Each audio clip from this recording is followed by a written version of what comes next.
네, 여러분 이번 시간은요 위험물 화재의 성상이라는 타이틀을 놓고요 또 그리고 화재 조사도 일부 같이 공부를 해볼 건데요. 그런데 한번 이렇게 봅니다.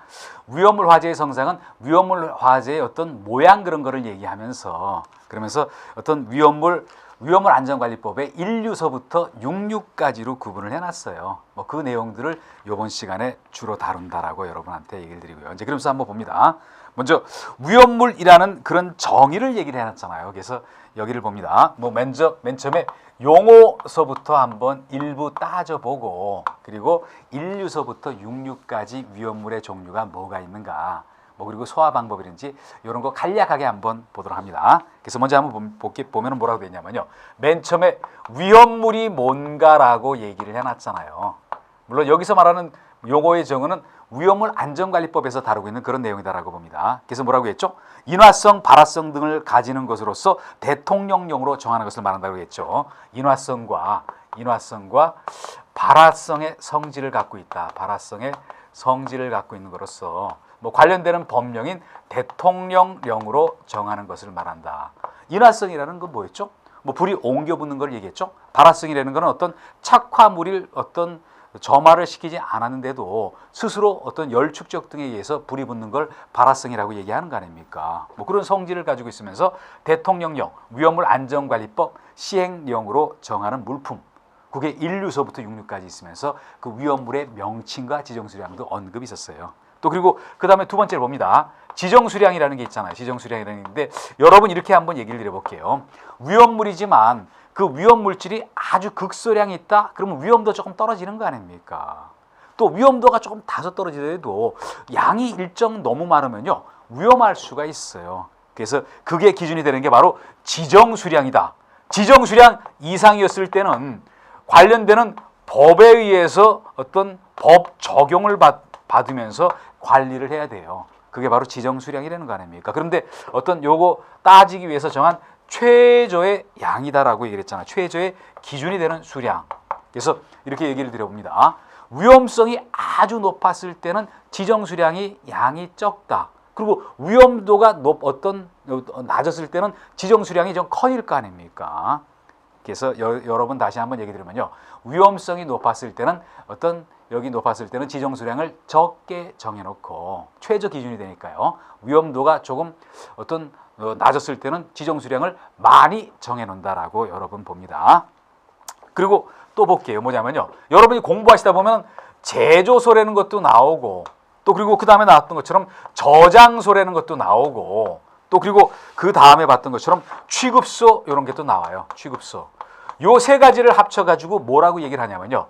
무엇 등이라고 한다. 근데 그 중에서 가장 대표적인 게 제조소인 거 아닙니까? 그러다 보니까 이거를 제조소 등이라고 한다라고 한 거 아닙니까? 그래서 위험물질, 여기 제조소는 제조할 목적으로 지정수량 이상이라는 말이 꼭 나오잖아요. 이상 취급하기 허가를 받은 그런 거를 제조소. 저장소는 뭐라 했죠? 지정수량 이상으로 위험물을 저장하기 위한 그런 장소로서 허가를 받은 거. 물론 시도 이사를 허가에 받는다 보도록 합니다. 뭐 취급소의 경우는 뭐였죠? 제조 외의 목적으로 취급하기 위해서 허가를 받은 게 취급소다라고 얘기를 드렸고요. 뭐 여기까지는 뭐 가볍게 용어에 대해서 몇 가지를 보셨고요. 이제 뭐 본격적으로 위험물의 종류 1류서부터 2류, 3류, 4류, 5류, 6류까지 이어지는 위험물의 종류별 특징과 물론 교재에는 양이 굉장히 많아요. 물론 여러분이 그냥 보실 때는요, 이거 되게 많아서 이거 언제 정리하지 하실 거지만 뭐 중요한 내용만 한번 추려서 보도록 합니다. 그래서 한번 볼게요. 여기 보시면요, 먼저 하나씩 봅니다. 제1류 위험물이라고 그랬죠? 6류까지 이어진다. 1류라고 얘기를 하면서 그래 봅니다. 여기 뭐라고 했냐면요, 산화성 고체, 산화성 고체다. 물론 뭐 저는 줄여서 이거 할 때 그냥 산고 그래버려요. 산고. 산화성이라는 건 뭐죠? 산소와 잘 결합을 한다. 그런 고체다라고 봅니다. 그래서 분해 시 산소를 발생하는 고체라고 얘기했잖아요. 분해할 때 분해 시 산소를 발생하는 고체다. 고체 이렇다. 그러면서 그 제1류 산화성 고체에 대해서 품명하고 지정수량이 나왔잖아요. 지정수량이라는 건 뭐냐면요, 법의 적용을 받게 하는 최저 기준이 되는 양이다. 그러면서 뭐라고 얘기했습니까? 여기 보면요. 분명히 보면은 각종 염류라는 말로 들어가잖아요. 염류. 그게 바로 아염소산 염류, 염소산 염류, 과염소산 염류 뭐 이런 식으로 하고 염류라는 말 안 들어간 거는 뭐 하나가 있었습니까? 무기과산화물이라는 게 하나 있었잖아요. 무기과산화물. 이렇게 봅니다. 뭐 이렇게 뭐 각종의 염류와 무기과산화물이 제1류 위험물이다라고 봅니다. 그러면서 여기 한번 예를 볼게요. 지정 수량이 50kg서부터 해서 많은 거는 1000kg까지 가 있잖아요. 물론 이거 다 외우시기가 곤란할 겁니다. 그래서 한번 예를 들어봅니다. 무기과산화물은 50kg이다 라고 한번 이 정도까지만 한번 정리를 해봅니다. 뭐 그러면서 봅니다. 그러면서 거기 쭉 내용을 가서 보시면요. 그 4번에 보면 저장 및 취급 이렇게 나왔잖아요. 저장하고 취급과 관련되는 얘기 나오면서 그 내용을 봅니다. 뭐라고 나왔죠? 가열, 마찰, 충격을 피한다라고 얘기를 한 거 아닙니까? 어떤 열을 가하거나 마찰을 줌으로써 어떤 뭔가 충격을 주면은 터질 수도 있어요. 폭발이 될 수도 있어요. 그래서 이렇게 또 충격 이런 거를 피한다라고 얘기를 한 건가 아닙니까? 그런 얘기를 했고요. 또 뭐라고 했죠? 밀봉 용기를 옮길 때 밀봉 용기를 사용한다 그랬잖아요. 용기를 옮길 때 밀봉 용기, 밀봉 외부하고 산화성이다 보니까 산소하고 접촉을 좀 막아야 될 거 아닙니까? 그래서 밀봉 용기를 사용한다. 이게 뭐 대표적인 특성이다라고 봅니다. 그리고 소화 방법 나왔죠? 불 끄는 방법 하면서 뭐라고 나왔습니까?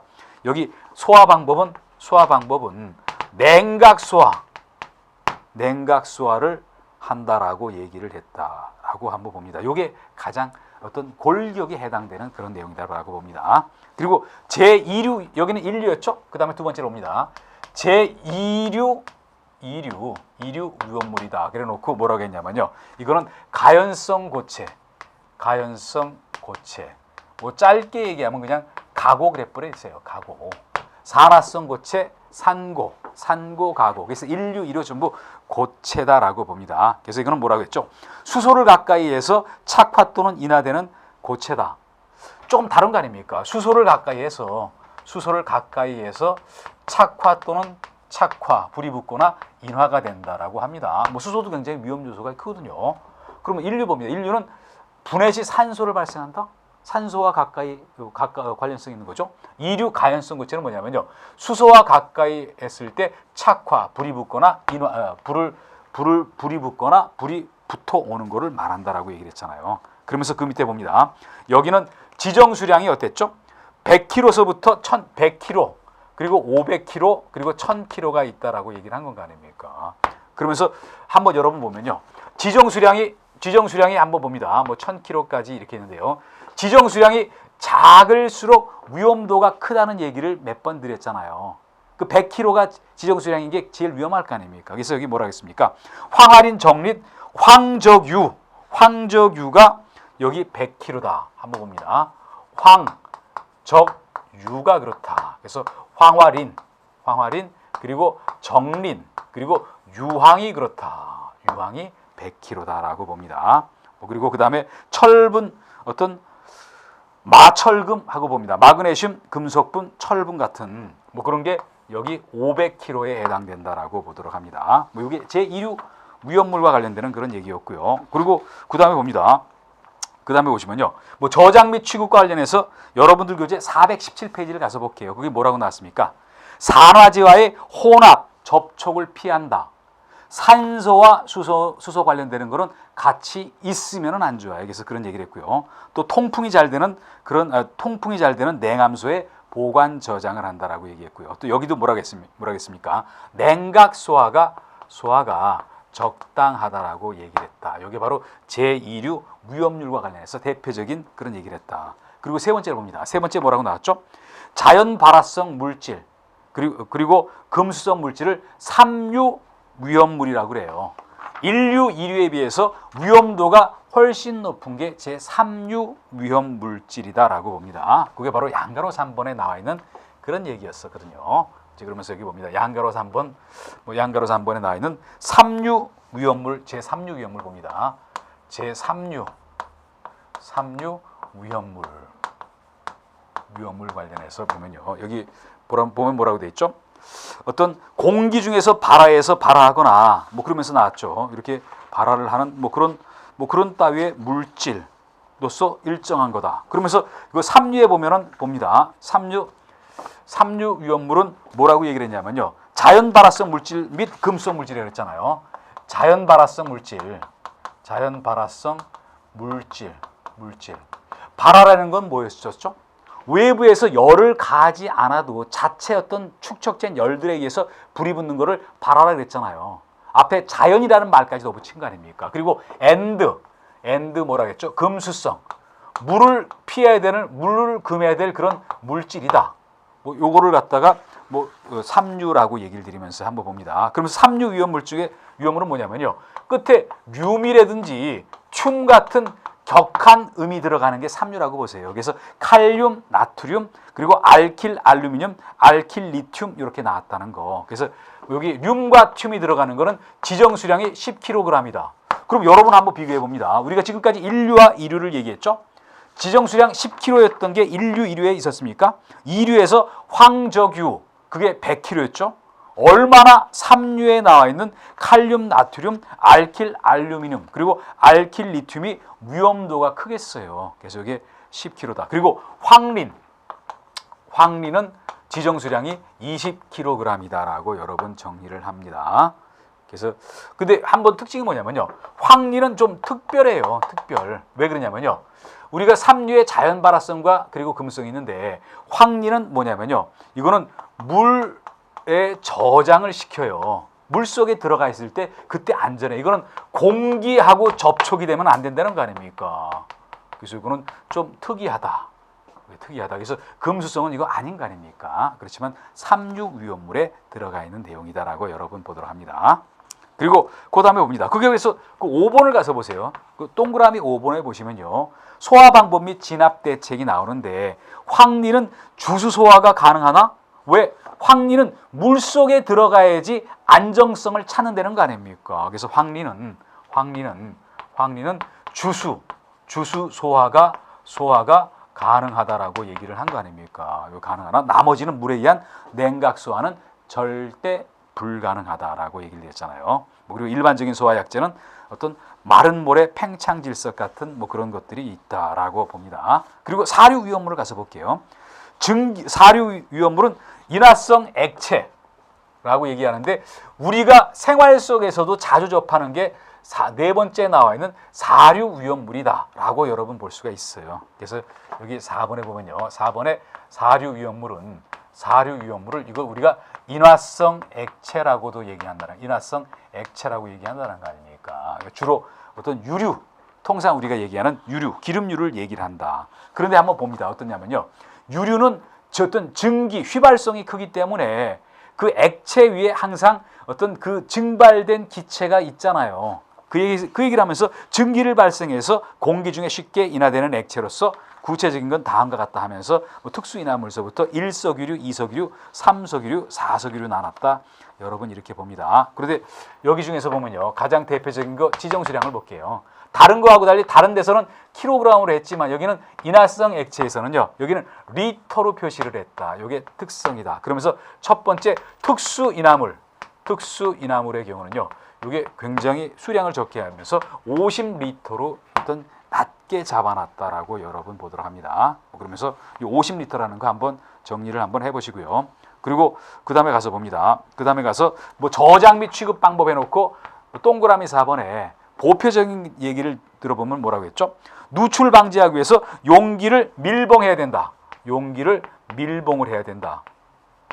뭐 아무래도 여기 이런 인화성 액체에 대해서 용기 밀봉 안 하면은 잘못하면은 그 액체가 바깥으로 흘러나갈 수가 있으니까 그런 말을 했잖아요. 또 뭐라겠죠? 화기나 점안으로부터 멀리 떨어져 있어야 된다. 화기 등으로부터 멀리 떨어져 있어야 된다. 뭐 당연할 거 아닙니까, 여러분? 뭐 이게 휘발유라든지 가솔린 이거를 뭐 화기로부터 가까이 했으면은 뭐 굉장히 위험 요소가 있으니까요. 또 정전기 발생에 주의를 해야 된다라고 또한 얘기한 거 아닙니까? 정전기가 기폭제가 돼서 점화로 인해서 인화성 액체에 불이 붙을 수가 있으니까 그런 말을 해놨다라고 여러분 정리를 한번 해봅니다. 이제 그리고 그 다음에 또 가셔가지고요. 소화 방법하고 진화 대책 해놓고 여기서는 어떠냐면요. 유류 화재다 보니까 가장 대표적인 게 질식 소화. 공기와 접촉을 못하게 해서 불을 끄게 하는 거다라고 여러분 정리를 한번 해보시길 바랍니다. 그리고 다섯 번째 가서 볼게요. 다섯 번째 제5류. 오류 위험물질과 관련해서요. 그래서 여러분 한번 이걸 볼 때 제가 이렇게 얘기를 드릴 수가 있어요. 우리가 위험물에 대해서 1류서부터 2류, 3류, 4류, 5류 이렇게 6류까지 따지죠. 가장 위험한 거는 3류와 5류가 가장 위험하다. 3류는 왜 그랬죠? 자연 발화성. 그냥 외부에 점화원을 갖다 대지 않아도 자연 발화, 또 금수성 물질이니까. 그런데 5류는 왜 위험했겠어요? 자기 반응성 물질이기 때문에 그렇다는 거 아닙니까? 자기 반응성 물질. 자기 반응성 물질이라는 건 어떤 거냐면요. 한번 이렇게 봅니다. 어떤 일정한 충격 등에 의해서 막 불이 붙어버려요. 또 그리고 뭐가 있냐면요. 스스로 산소를 갖고 있어요. 그러다 보니까 산소 공급을 안 해줘도 자기가 스스로 반응해서 불이 화재가 유지가 될 수가 있다. 이게 바로 오류 위험이라는 거 아닙니까? 그러면서 여기 오류의 가장 대표적인 게 뭐였죠? 유기과산화물이라는 게 있잖아요. 여기 보면은 유기과산화물이 있다. 그런데 여러분 기억나십니까? 인류에서 각종의 염류가 있었고 무기과산화물이 거기 인류였죠. 유기과산화물은 이게 오류다. 그러면서 질산 에스테르류도 그렇다. 그냥 질산에 쓰면은 육류예요. 좀 이따 보시면은 육류에 보면은 질산도 나오거든요. 그래서 근데 요거는 지정 수량이 10kg밖에 안 된다는 거 아닙니까? 지정 수량 10kg였던 거는 3류에서 나와 있던 륨,튬으로 끝나는 게 그랬었던 거 아닙니까? 칼륨, 나트륨 같은 거. 그래서 굉장히 위험성이 큰 게 바로 3류와 5류이더라라고 여러분 보도록 합니다. 또 그리고 앞에 히로 나오는 거.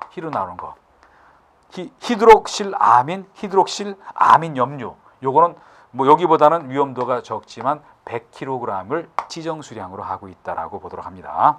그래서 여기 그 이번에 공통되는 특징 나왔죠?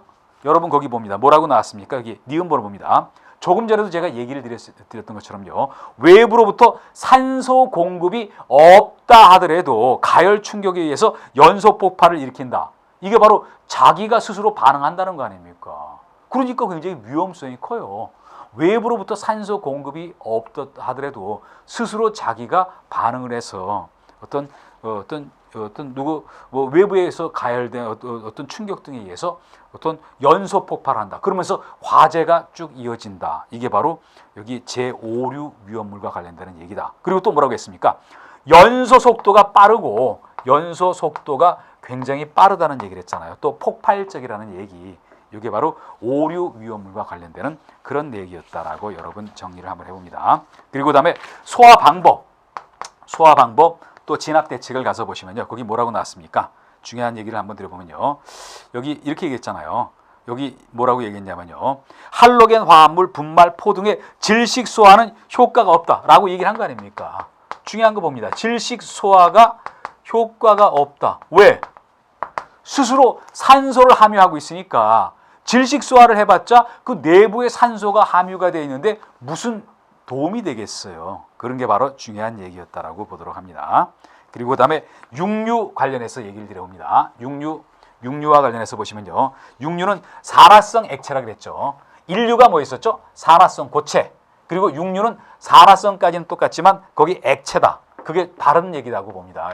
여섯 번째 제6류에 보면요. 이거는 산화성 액체라고 표현을 했다라고 봅니다. 산화성 액체다라고 얘기를 한 건 아닙니까?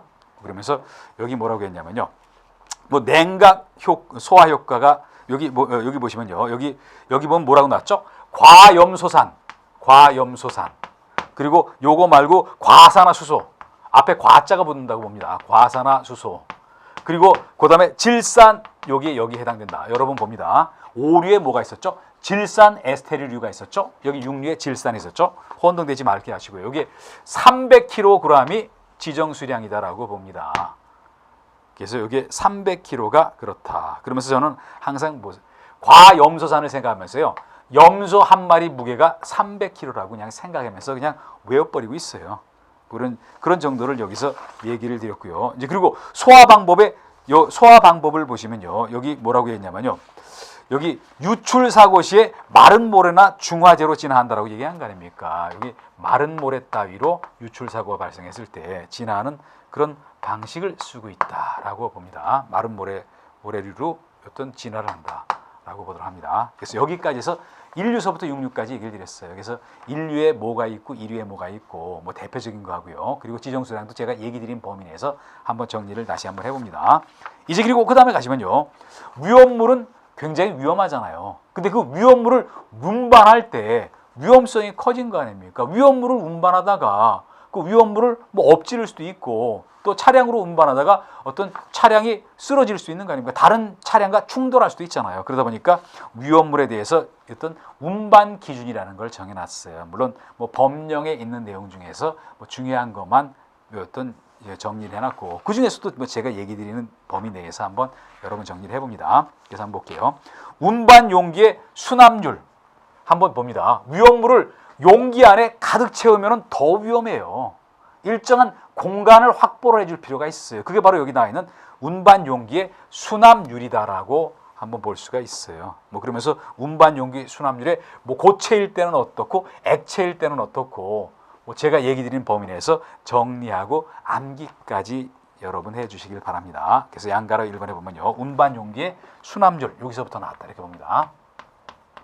운반 용기의 용기 수납률이다 이렇게 봅니다. 수납률이다.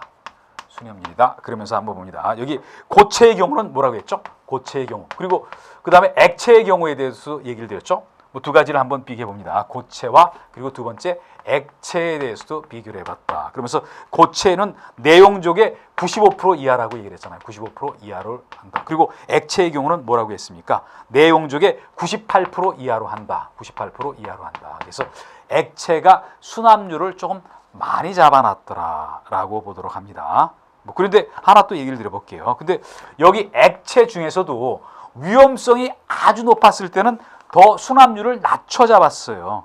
그래서 자연 발화성 물질이라는 거 굉장히 중요했다고 얘기를 드렸잖아요. 자연 발화성 물질. 자연 발화성 물질은 맨유 위험물이었죠. 요거는 삼류 위험물인 거 아닙니까? 요거 중에서 뭐라고 얘기를 했습니까? 알킬 알루미늄 등은요. 알킬 알루미늄 또 알킬 리튬이라는 것도 있었는데 그때는 요거는 90% 이하의 수납률을 한다라고 얘기를 한 거 아닙니까? 그래서 요 정도까지만 여러 번 정리를 한번 해봅니다. 다시 얘기 들어볼게요.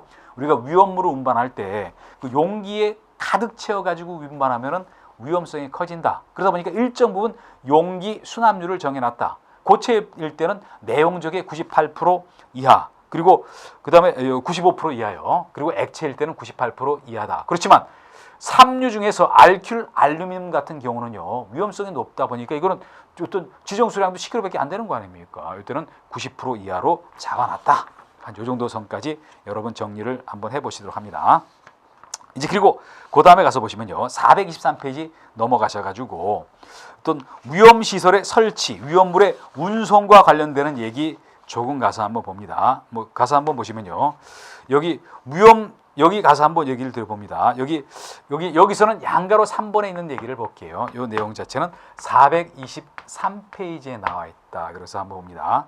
그래서 먼저 뭐 가볍게 얘기를 들으면요. 위험물 시설과 관련해서 설치하고자 할 때 시도지사의 허가를 받으라는 얘기를 했잖아요. 위험물 어떤 제조소 등을 설치하고자 하는 자가. 그리고 위험물 운송 자격도 국가기술 자격 또는 안전교육을 받은 자. 전부 국가기술 자격 소유로 하다 보면은 어떤 인원 확보하는 데 문제가 있으니까 그 사람이라거나 아니면은 또는 안전교육을 받은 사람이 한다. 그러면서 봅니다. 운송 양거로 3번을 보면요. 운송 책임자의 감독 지원에 의한 운송이라는 얘기 있잖아요. 운송 책임자의 감독을 받고 일정한 지원을 받아야 하는 그런 운송에 대해서 얘기했다. 모든 위험물에 대해서 얘기한 게 아니라 어떤 일정한 위험도가 굉장히 큰 위험물에 대해서는요. 운송 책임자는 이렇게 얘기를 드려봅니다. 관련되는 뭐 자격을 갖고 있거나 또 안전교육을 받은 자다라고 봅니다. 뭐 그런 위험물질에 대해서 언급했잖아요. 그러면 이 위험물질은 아무래도 지정 수량도 작고 위험성이 큰 건 거 아닙니까? 그게 바로 두 가지였다는 거 아닙니까? 바로 이게 나왔잖아요.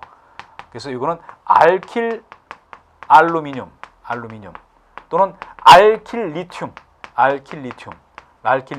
요 두 가지는요 모두 삼류 위험물이에요. 그리고 지정 수량도 10kg밖에 안 돼요.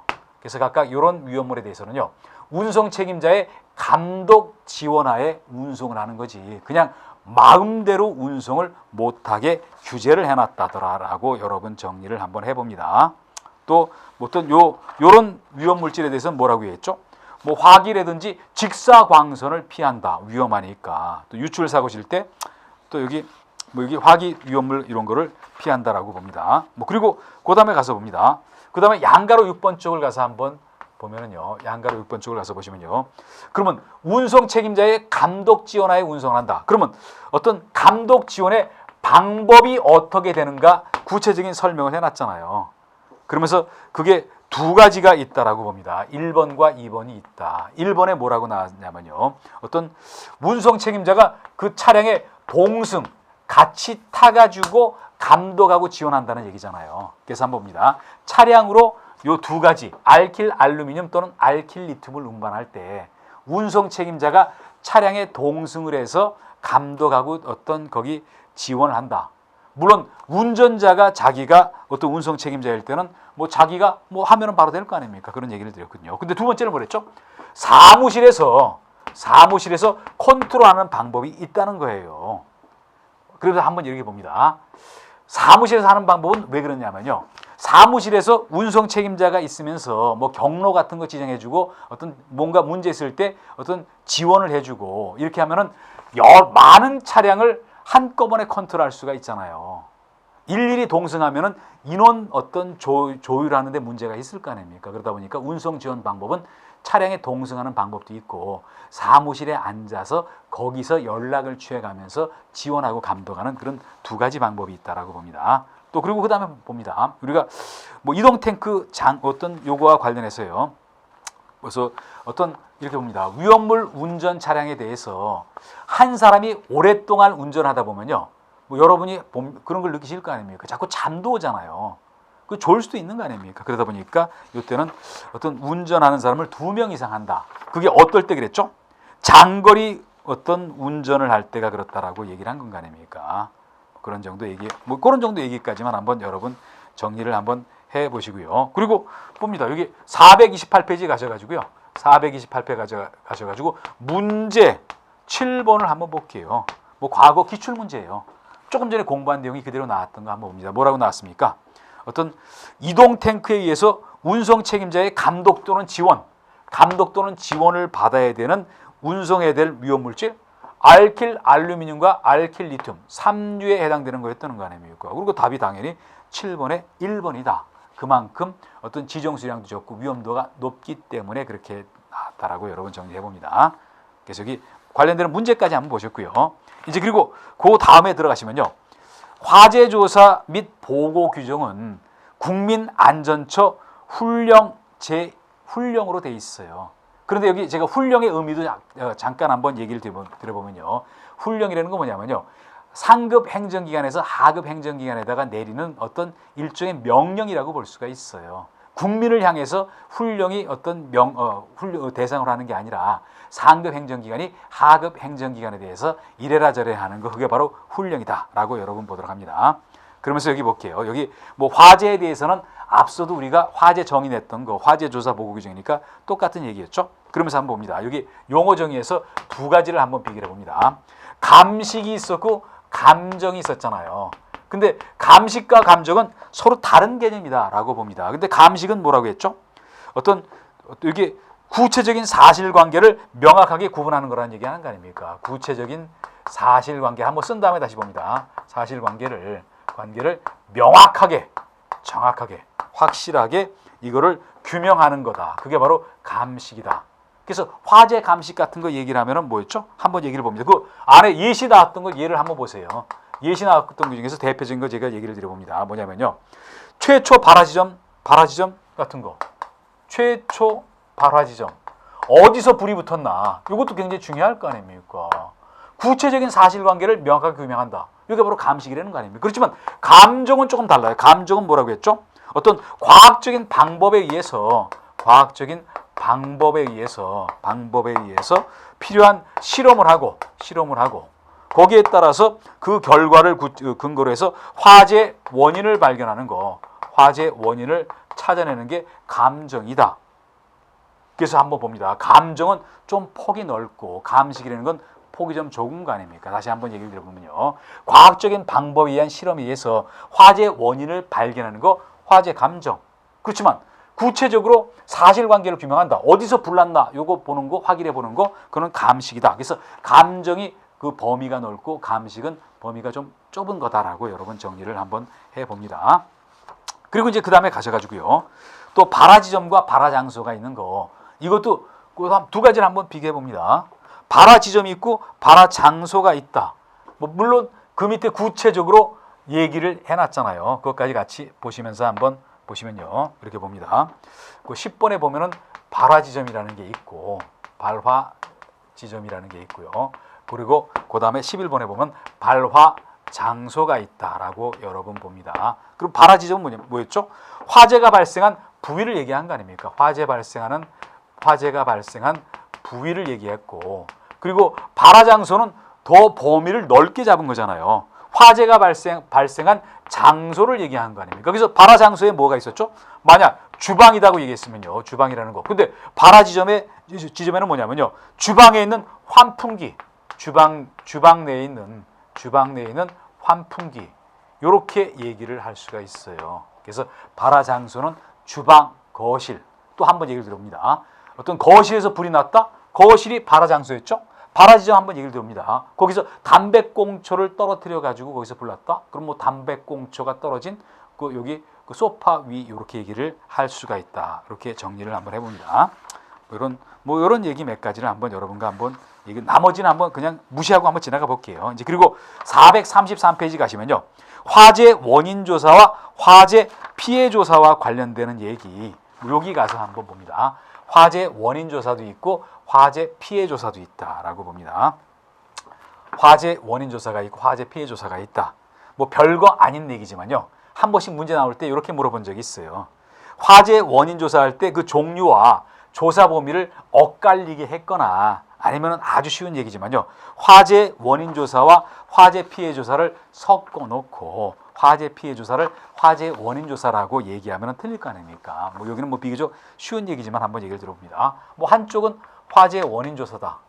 화재 원인이 뭔가 조사하는 거.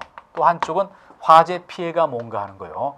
화재 피해를 확인해 보는 화재 피해 조사다라고 이렇게 얘기를 봅니다.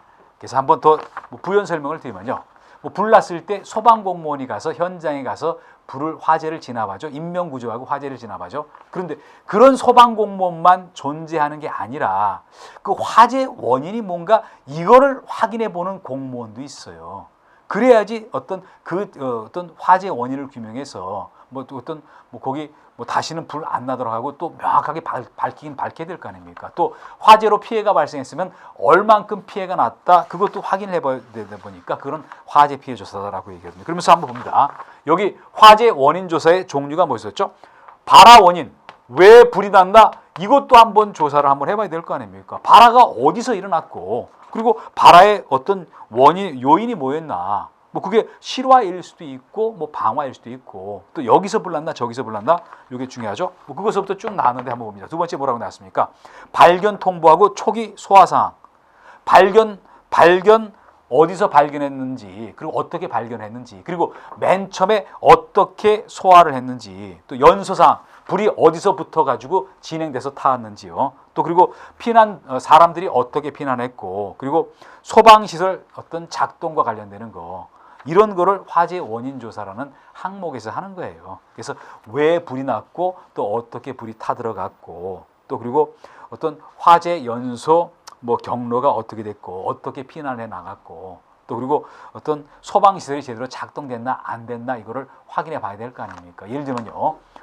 감지기가 감지를 못했거나 수신기가 수신을 제대로 못했거나 또 각종 소방시설이 필요할 때 스프링클러가 작동을 했나 안 했나 이런 것까지 화재 원인 조사 대상이 된다라고 얘기를 했고요. 그리고 화재 피해 조사를 봅니다. 피해 조사는 딱 떨어지잖아요. 그 피해가 인명 피해냐 재산 피해냐 이렇게 구분을 할 수가 있는 거 아닙니까? 그래서 어떤 여기 사망자가 얼마 나왔고 부상자가 얼마 나왔고 그리고 재산 피해를 봅니다. 소실 불 나가지고 얼만큼 불에 타서 피해가 났고 수선 피해는 뭐냐면요. 화재가 발생했을 때 불을 끄기 위해서 우리가 어떤 물을 뿌릴 거 아닙니까? 그 물에 의해서 피해를 볼 수 있어요. 이런 게 수선 피해. 그래서 이런 게 구분해서 화재 피해 조사까지도 한다라고 얘기를 한 건가 아닙니까? 이제 그리고 그 다음에 가서 봅니다. 또 비교를 한번 해보면요. 화재 조사와 관련되는 조사 전문 부서 이게 있는가 하면요. 그리고 화재 조사 본부 이렇게 봅니다. 화재 조사 본부 운영에 대해서 한번 얘기를 들어볼게요. 소방 관련되는 기관에 화재 전문 부서를 만들어 가지고 화재와 관련되는 전문 소방 공무원을 육성하고 준비를 해야 된다. 근데 이거는 설치 운영한다 그러면서 강행 규정으로 얘기했잖아요.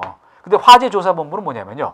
화재 발생했을 때 현장 어떤 각 화재마다 설치할 수 있는 게 조사 본부다. 그러다 보니까 이거는 설치 운영할 수 있다. 임의기관이다라고 구분해 봅니다. 다시 한번 얘기 들어볼게요. 소방기관에 화재 전문 부서를 설치하는 것은 강행 규정이다. 그렇지만 화재 발생했을 때 소방본부를 현장에 설치하거나 그런다. 그런데 이거는 뭐 필요할 때만 설치하는 거지 매 화재 발생했을 때마다 소방본부를 설치 운영하는 건 아니기 때문에 이거는 임의 규정. 이렇게 설치 운영할 수 있다라고 서로 좀 차등을 둬놨다라고 봅니다. 또 화재 조사와 관련해서 뭐 가볍게 보시면요. 뭐 조사 본부장이라는 그런 지책도 있고요. 조사 본부장이라는 지책도 있고 또 그 어떤 조사관도 있다 이렇게 봅니다. 조사관 이렇게 구분이 된다라고 봅니다. 그래서 화재 조사 본부장은 화재 조사를 총괄하는 뭐 현장의 책임자다. 그러다 보니까 뭐 과장급으로 선임한다. 또 조사관은 어떤 간부로 한다라고 형성돼 있고요. 그리고 화재 조사 결과의 경우에는 그 내용을 발표하는데 누가 발표하겠습니까? 총괄 책임자인 조사본부장이 한다. 그리고 그 화재와 관련해서 뭐 소방본부 기능이 어떤 완료됐거나 필요가 없을 때는 그 어떤 조사본부를 해체한다라고 얘기를 드렸거든요. 여기까지가 이번 시간에 우리가 다루는 내용들이었고요. 이제 그리고 중요한 거를 조금 정리를 해본 다음에 마무리를 짓도록 합니다. 이번 시간에 했던 중요한 내용은 뭐냐면요. 뭐니 해도 우리가 위험물 성상그래 놓고 인류서부터 육류까지 위험물이 있었잖아요. 그래서 인류가 산화성 고체고 또 뭐 그 어떤 위험물마다 대표적인 위험 물질 그리고 일정한 경우 지정수량 제가 얘기하는 범위 내에서요. 그 정도까지 정리를 하시고요. 또 그 소화하는 방법도 그 위험물 특성에 따라서 조금씩 달랐다 하는 내용들 뭐 이런 거는 뭐 그동안 뭐 꾸준하게 출제가 됐던 그런 내용들이고요. 그런 내용들이고 또 조금 더 가서 한번 뭐 다른 얘기를 좀 드려보면요. 우리가 화재 조사 및 보고 규정은 국민안전처 훈령으로 돼 있다. 훈령으로 돼 있다는 얘기를 드렸고요. 이제 그리고 그다음에 봅니다. 화재 조사에는 화재 원인 조사도 있었고 화재 피해 조사도 있었다. 화재 원인 조사는 어떤 처음서부터 쭉 이어나가는 내용들이 있던 거 아닙니까? 그래서 그걸 연결했을 때 그 조사 범위가 어디까지는가 다시 한번 보시고요. 또 화재 피해 조사는 크게 나누면 인명 피해와 재산 피해로 구분이 된다라는 얘기. 또 화재 전문 부서는 소방기관의 어떤 내부에 설치된 기관이면서요. 여기에 대해서는 소방본부의 어떤 강행 어떤 필수 기구다. 그렇지만 화재 조사 본부는 뭐 현장에 설치하는 임시적인 한시적인 기관이다 보니까 여기는 설치 운영할 수 있다 그러면서 임의기관으로 표현을 해놨다. 한 요 정도 내용으로 다시 한번 보도록 합니다. 이번 시간은 여기서 마무리를 짓고 다음 시간에 다시 뵙도록 합니다. 네, 여러분 수고하셨습니다.